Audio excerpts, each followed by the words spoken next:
It's interesting that you are really focusing on bringing medicine into tomorrow. And one of the things that you're looking at is experimentation using AI in personalizing medicine. So in the past, I guess the conventional treatment towards medicine is that you have some form of big data, population data, and then you derive treatments from it.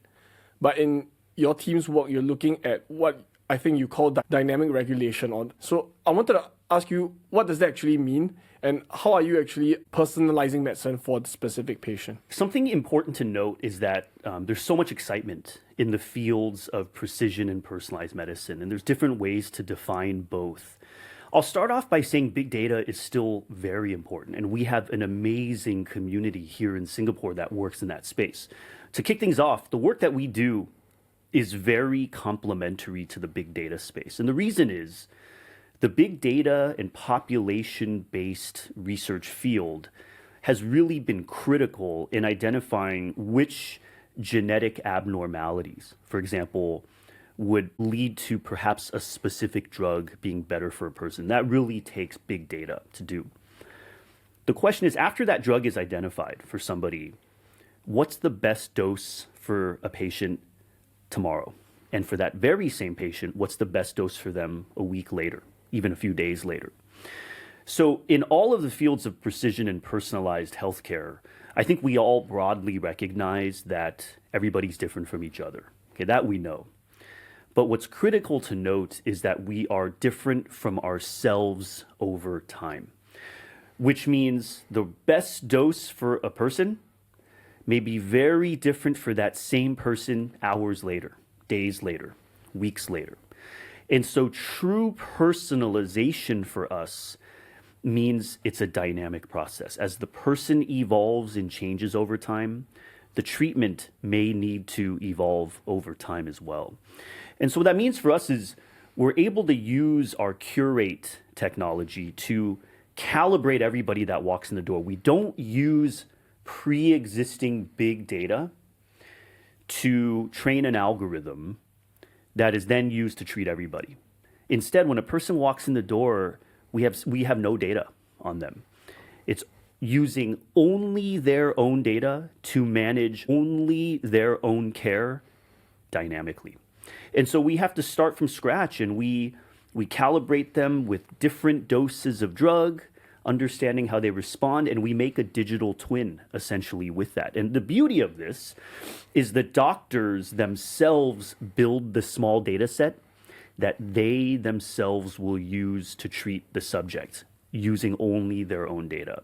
So for us, it's all about understanding that we change over time, and capturing that is essential to hyper-personalizing care. How is that different from the way traditional medicine has approached treating patients? Maybe you can go specifically to some of the case studies that you mentioned or that you've used in the past, I think in the field of oncology. Mm-hmm.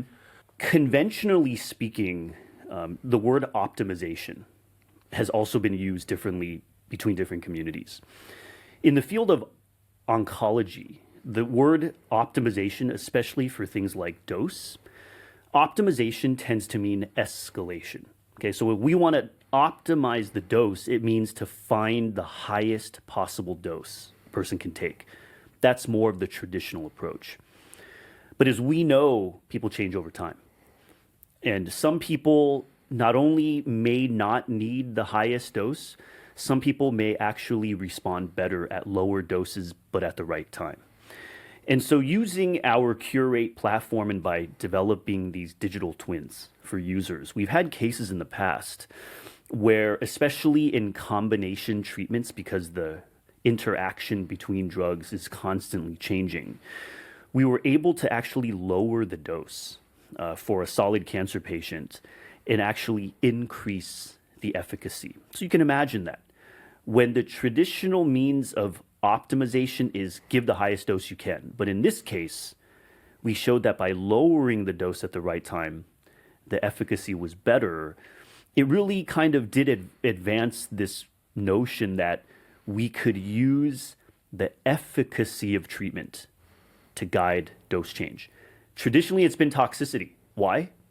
Because patients are getting the highest dose they can give. If you have to change the dose, it's always going to be lowering it because it's too toxic. We're lowering it to increase efficacy. It's a total paradigm shift. And it's for that reason how we ended up publishing our work in some of these major educational resources for clinical cancer doctors. A really different approach, but we've seen some quite promising outcomes. What are some examples of that promising outcomes?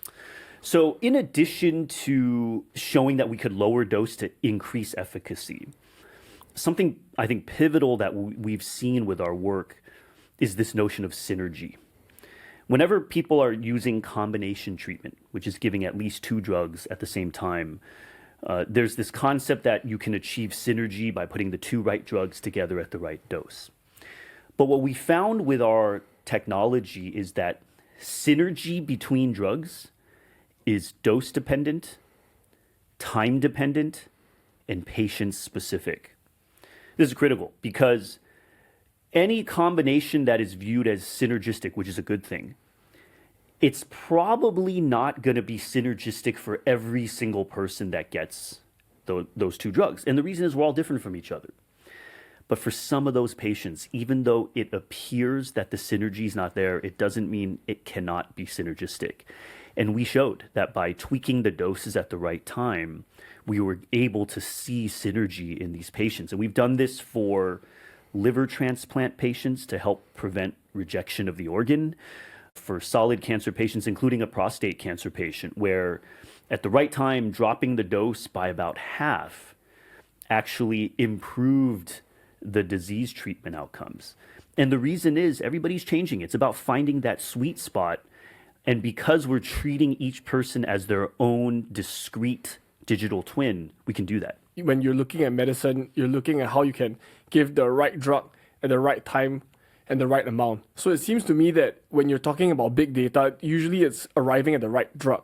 And with small data, with what you call digital medicine, you're really looking at a better way to arrive at the right time and a better way to arrive at the right amount. I don't know if that's a fair characterization. Yeah, your point really illustrates the importance of how complementary the 2 approaches are, because knowing which drugs to give is critical. And this is where the genomic medicine has provided huge impact. The question is, again, about how to give these drugs at the right dose dynamically. It all comes down to the type of data we need for the purpose.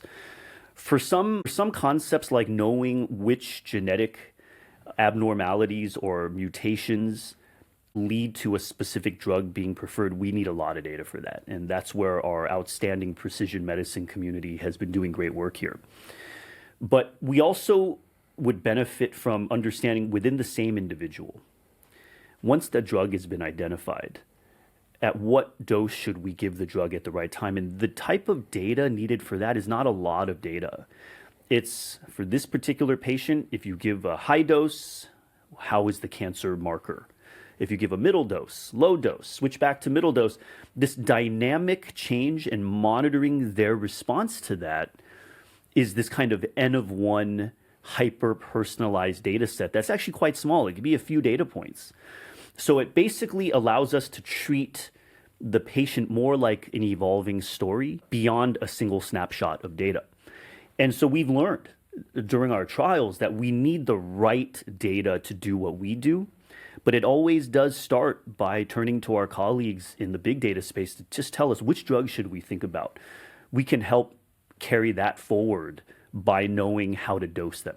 You're building some really interesting things here, which I think can only be possible in Singapore, in the sense that if you're looking at, say, the big and small data complementarity, you need to be very fast and agile. You need to be able to move quickly.